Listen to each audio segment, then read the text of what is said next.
Breeze Nation, what is good? It's your boy Pat the Designer back at it again. Appreciate y'all for tuning in and rocking with us for another edition of the Windy City Breeze Sports Talk Daily. The Chicago Bears have finalized their 2025 coaching staff. The whole crew is here, and we're going to run through them and talk about, what this coaching staff can bring, what they have ahead of them, why this is a staff to feel proud of, I think, for the Chicago Bears and their opportunities to go out and try and build something that is going to be sustainable here in the modern NFL. Hit that like button, subscribe to the page, leave a 5-star review. Y'all know what to do. Come on. Push the button. Come on. Push the button. Come on, push the button. Yeah, come on, push the button. You heard what she said. Y'all heard what Sue Young said. Hit that like button, subscribe to the page. So Ben Johnson was the first big hire of the offseason. There was a lot of question marks on what this Bears team was going to do in the long run. Who were they going to retain? Who were they going to move on from? Were there pieces that you felt like you had here on the coaching staff already? Remember, there was a lot of talk about Thomas Brown possibly staying on as the offensive coordinator. And I think Ben Johnson put together a coaching staff that is very reflective of what the Bears want to do and the message that they're sending out there. They want to be able to not only just get guys in here who are good pieces that can call plays, but also be able to develop talent that is on the field, be able to develop talent that actually is out there already on this team. And I think that you put together a team that, in my mind, kind of embodies that. I mean, you look at the start here, Ben Johnson, Dennis Allen. Declan Doyle is a little bit interesting. We don't know a lot about him, but he's going to be heavily under the tutelage of Ben Johnson here. And then Richard Hightower as the special teams coordinator. But those two at the top, the guys that are going to be calling the offense and calling the defense, I think when you look at a Ben Johnson right now, right, the one thing that we do know is that he can call plays. And nobody has concerns that Ben Johnson can run an offense. The question on him is, can he be the head coach that the Chicago Bears need in the long run? And the conversation around that, the fact that Declan Doyle was his first hire, the fact that Dennis Allen was his first hire, somebody who was a coordinator, who went from being a coordinator to being a head coach, right? Somebody who has already gone through the ups and downs and realistically has failed at it, right? I think that that's important because when you talk about missteps or when you talk about the struggles that a team will go through, when you talk about some of those down moments, those are the moments you learn the most from, right? What did Dennis Allen learn from being a coordinator who became a head coach, who then ended up having to go back to being a coordinator for the second time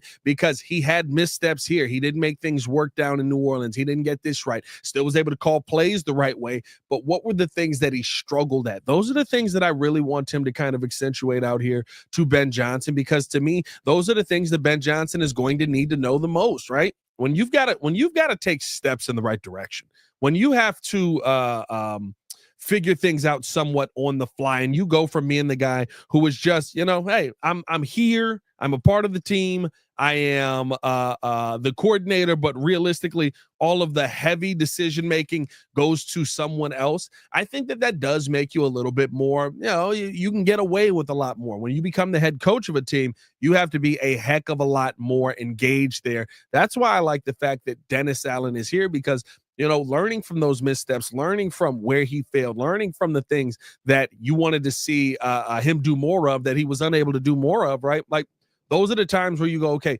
Ben, I see what you're trying to do here, but let me tell you the experience that I had when this happened for me. I think that experience is only going to help Ben Johnson in his journey becoming a good head coach. I think that it's only going to help Ben Johnson in his journey to kind of navigate some of the ups and downs of being a head coach in this league. And hopefully we see that kind of play out in the long run here for the Bears. Let me know you guys' thoughts on the big names that the Bears have put out here today, right? I mean, listen, it's a good start, but the real thing is, right, and why to me you have to, and I put this out yesterday, a clip, why I feel better about Ben Johnson. It is the other guys that he brought on. I mean, when you start on the offensive side of this thing. You look at this group of offensive assistants here, right? You've got Antoine Randall, assistant head coach and wide receivers coach. We know what he can be as a wide receivers coach. I think that he will also be very helpful as far as being one of the assistant head coaches for the Chicago Bears here. JT Barrett coming in as a quarterbacks coach, somebody who has run the system, somebody who has been a part of Ben Johnson's system, is going to be able to explain that in the quarterback language that Caleb Williams needs to hear it from, right? Like those are important things to have there. Dan Rashar on this offensive line, highly regarded. You got to get some things right. Hopefully also able to identify some of the talent coming out as well. Eric Bieniemy going to be the running backs coach. I mean, like that sells itself in my mind, right? You look at what Eric Bieniemy did as an offensive coordinator. We know what he can do as a coach in this league. We also know what he can be for running backs in this league. So I love the conversation around Eric Bieniemy being the running backs coach here. Jim Drake coming in as the tight ends coach. Press Taylor for the pass game coordinator. Kyle Devine, offensive line assistant. Matt Aponte, offensive quality control. Zach Cable's going to be offensive quality control as well. And Robbie Picazio, offensive assistant for quarterbacks and wide receivers. Again, right? Just guys, when you look at most of this list, right, especially the top half of this list, you talk about a guy like Antoine Randall, development. You talk about a guy like Eric Bieniemy, development, right? Like those are the things for me that I think the Bears really can take advantage of with the players that they have on this team already. We've felt like we've had good players, but we've been like, are they being put in the right position to be successful? Are they being put in the right position to go out there and actually make an impact on the field? We feel like Colin Johnson could be something. Can he? We have no idea because we haven't seen him with the wide receivers coach that's going to get the most out of him. And since Ryan Poles has been here, the wide receivers that he has drafted outside of Roma Dunze, we haven't seen anything from. Realistically, we haven't seen anything that makes you feel like, oh, these guys are going to be able to unlock something heading into that next level. Like, I think that's the thing about this where, I look at the running backs coach, what's Eric Bieniemy going to bring to DeAndre Swift, who most of us are already out on, who most of us feel was a undersell last season, who, heck, I'd say Ben Johnson probably is not feeling the highest on. Can Bieniemy get in that room and say, this is where you're missing? You see here, you have to trust where the offensive line is blocking. You see the press bounce here, and you have to take that press bounce. You see press bang here, you have to take that press bang. You can't go off of what you want to do. You can't go off of what you think is going to happen. You have to follow the play, because if you don't, you're setting the rest of your teammates up to look bad. You're setting the rest of your teammates up to fail, right? If Eric Bieniemy can have that conversation with DeAndre Swift and kind of get him to change the way that he operates a little bit, I think there's something to be said there. I think there's something that could be a focus for the Chicago Bears that actually could help them in the long run. And so, the names like that, again, Randall is the obvious one that really stands out on that list. But in the long run, even some of the young guys, right? You pull that list back up there and you look at some of the young guys who are coming up in this, right? And guys who have been a part of other systems who are now starting to get their footing here. Kyle Devine, what's he going to be able to develop into in the long run? I like a Dan Rashar, not Dan Rashar. I like a JT Barrett getting involved in coaching here as a quarterbacks coach. To me, you're setting up that Ben Johnson tree that could be something for you in the long run. You're setting up this what's a good word for it? Not an arc. You're setting up this longevity on your system, I'll say, right? You're setting up the future where, there's going to be a couple of guys here that hit. There's going to be a couple of guys here that don't. But where do these guys go as far as, being an offensive coordinator, being a wide receivers coach, being an assistant head coach somewhere, right? Like those are the things for me that I do get excited about when I see guys like this on the list, because you're bringing the young guys up, you're bringing the young guys in, and you're allowing them to get started on their career as well. And you're getting new ideas, you're getting new foundation. I've talked about this a ton, right? When you think about those Mike Holmgren staffs with Gruden and Andy Reid on them, you've got the young guys in the building who I know we got to work on this and we're going to make this work, but I've got this nice innovative play here. How about you check this out? I got this play here. I drew this up on it. Like you're getting those new innovative ideas to try and find a way to put them in. Like those are the things that I think good football teams do, especially good offensive football teams. And you know what Dennis Allen is going to bring in. By the way, speaking of Dennis Allen, to me, I think that's kind of where you got to look at now these defensive assistants. This is probably more enticing to me than the offensive assistants, and I love the offensive assistants. But when you start with a Jeremy Garrett on the defensive line, everywhere Jeremy Garrett is gone, you've seen him be successful. Everywhere the pressures have increased, the sack numbers have increased. Excuse me. Like, I think that is something that cannot be undersold. Richard Smith is the linebackers coach. We all know what Richard Smith can bring. Matt Giordano. Well, first off, shout out to the name. Yes. Assistant DBs coach and safeties. Al Harris as your pass game coordinator and DBs coach. Al Harris was also an assistant head coach down in his time in Dallas. He was so important to that team that they made him the assistant head coach because of what he was able to offer to the team, and they didn't want to lose him. Dallas felt like that was a major loss this offseason. Bill Johnson, senior defensive assistant and defensive line coach. Kevin Koch, assistant linebackers coach. Cannon Matthews, defensive assistant, and Nichols and Kenny Norton, the third defensive quality control coach. The defensive assistants, to me, I do think stand out a little bit more in my mind, just because, to me, when you look at Dennis Allen and what he's been able to bring already, and then you look at him bringing guys in, like, to me, a Jeremy Garrett. Jeremy Garrett, every step of the way, has been someone who is, you're here, all right, let's push the envelope, let's get here. I don't know how much you can attribute Myles Garrett's jump from his rookie year to his second year to Jeremy Garrett. Just because they have the last name doesn't mean that he was a major part of that, but I think that he has to be a part of the conversation. You know what I mean? I think that he has to be a part of the conversation as somebody who did go out there and help Myles Garrett kind of find his footing in this NFL. Then he goes on to a couple of other colleges, and you see the growth instantly the moment he walks in the room. He becomes the defensive coordinator in a couple of places. Instantly the growth when he comes in the room. Those are the things that I think are very exciting about bringing in a name like that. And to me, those are the names that, those are the things that go unnoticed by so many, right? All of a sudden, maybe Montez Sweat's pressure numbers go up. All of a sudden, Austin Booker's finding his way home a lot more. All of a sudden, Javon Dexter is bursting through the middle a lot more. Like, those are the things to me that I think are very interesting. Al Harris, I mean, I talked about him a little bit, but the Al Harris conversation of all of it is you bringing in a guy who has been in a high leadership role in a front office. You're essentially bringing in, not to say, right, like, Declan Doyle is the offensive coordinator for Ben Johnson, but Antoine Randall is the assistant head coach. If I was going to say that you were going to have another assistant head coach or assistant defensive coordinator, whatever you want to call that, right? To me, that's what Al Harris probably ends up being to Dennis Allen here. I think that Al Harris is somebody who's been in a major leadership role. He understands what it takes to get guys in line. He understands the work is going to take. I can't wait to see what he's going to do with the DB group that we already have in place here. I think there's a lot of excitement around that as well. To me, I think that he's going to take a DB group that we're already excited about and take them to the next level, but also just the leadership, how he's going to be breaking down what other offenses are able to do. A lot of that stuff that you have to, as a defensive coordinator, you have to rely on a guy for. How can you say that Al Harris is a miss?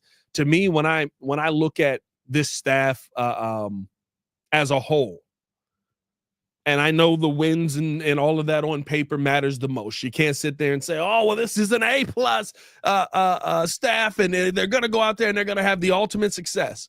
But one, let's be honest, and I've said this a couple of times, all of this is for Caleb Williams to take the next step. All of this is for there to be enough development, enough good coaching in place for Caleb Williams to take the next step, right? Offensive and defensive side. I believe that this is a staff that can help Caleb Williams get to that next step, get comfortable, and be able to go out there and be the franchise quarterback that the Chicago Bears hope that he will be. I also believe that if you're talking about development, this is a A+ coaching staff hire. If you're talking about development, this is a if I could give you a list of names in the offseason of guys you needed to go out and get that are good at development, that are great at development, this is the best names that you could get, and you got a bunch of them. If you're talking about setting a culture, setting order, again, you've got some of the top names there.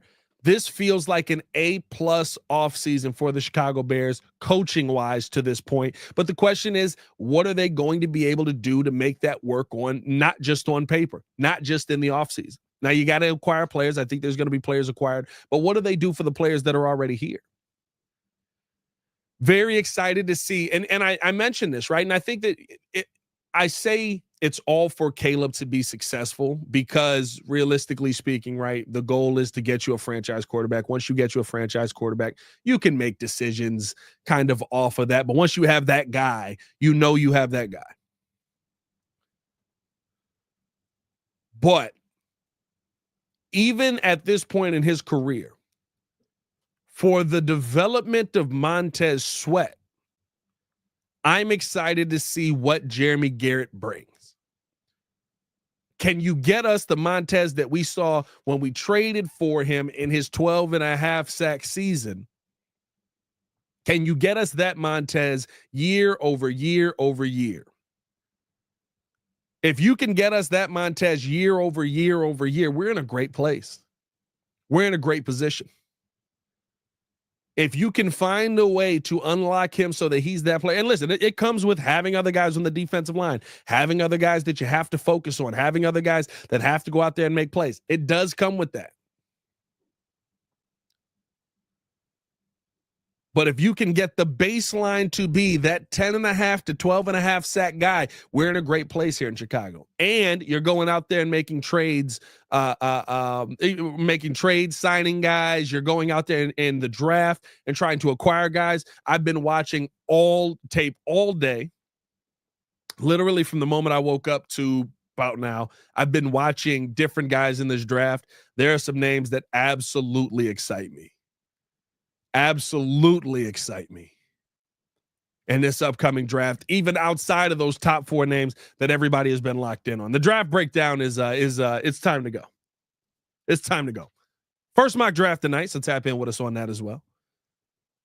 But let me know you guys' thoughts, man. Let me know your thoughts. What do you feel about this Chicago Bears coaching staff in 2025? Do you feel like this is a good staff overall? How do you feel the staff is going to be for the development of the team and also for acquiring the team? Somebody brought it up, right? You feel more confident about Ryan Poles in the draft because he has these guys in the building. I think having guys from all different walks of life, having guys from all different cultures, and I'll say this, right? Having guys you don't have question marks on at them doing their job well. That is going to help with the draft. I don't have question marks on Ben Johnson as an offensive coordinator. I don't have questions on Antoine Randall as a wide receivers coach. I don't have questions on Dennis Allen as a defensive coordinator because I've seen them be great at it. This is the least I've questioned a coaching staff in Chicago Bears history. Maybe outside of the 85 Bears, but I wasn't born. But every other coaching staff that we've had, I mean, like Lovey's coaching staff's had a ton of questions on him all the time. All the time. You never felt great about him. You felt great about Lovey. Felt great about the defense he was going to field, but you never felt great about the coaching staff. Now it seems like you've got experience at every single position group in the room. That excites me.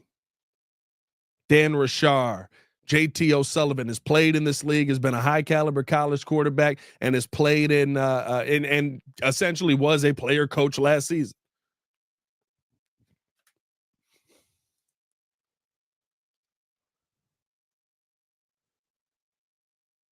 Like those are the things for me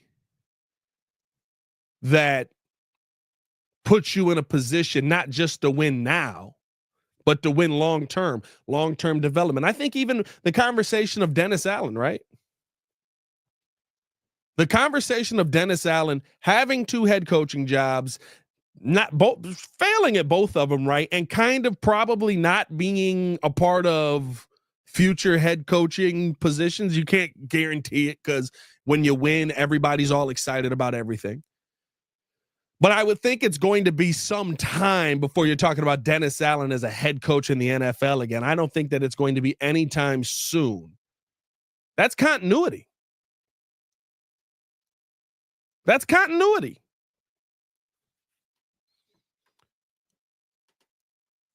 That's how you build long-term success.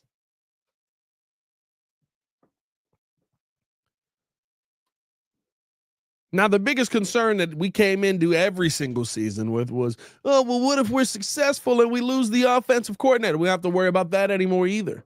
Having Ben Johnson, having Dennis Allen, I think is the best pairing you could have gotten this offseason outside of maybe going a Mike Vrabel, Josh McDaniels, but that didn't even happen out in New England.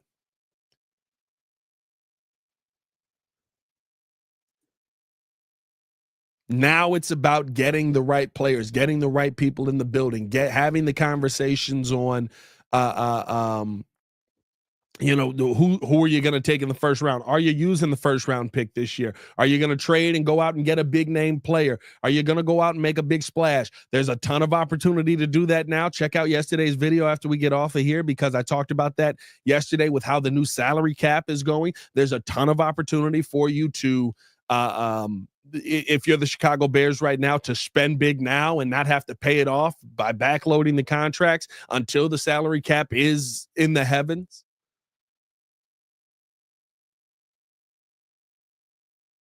But at a minimum, if I take a guy 10, I feel good about him developing under this coaching staff. If I take a guy in this second round, are they going to be able to get the most out of him? It feels like this is a staff that can do that because we've seen them do that in other places.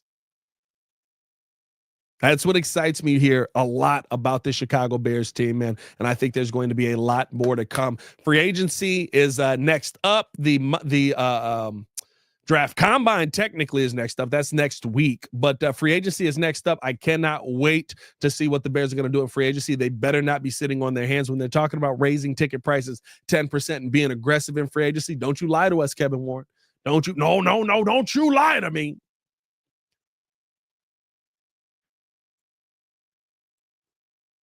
Go out there and get the big fish. Go out there and get the big fish. There's fish out there to get, man. But hey, man, appreciate you guys for tuning in and showing love. Like I said, hit that like button, subscribe to the page. We will be back today for the mock draft. That'll be dropping at 6 p.m., so tune in with us on that as well. As always, man, it's your boy, Pat the Designer, back at it again. Y'all stay safe out there, Chicago. Bear down. One love. Peace.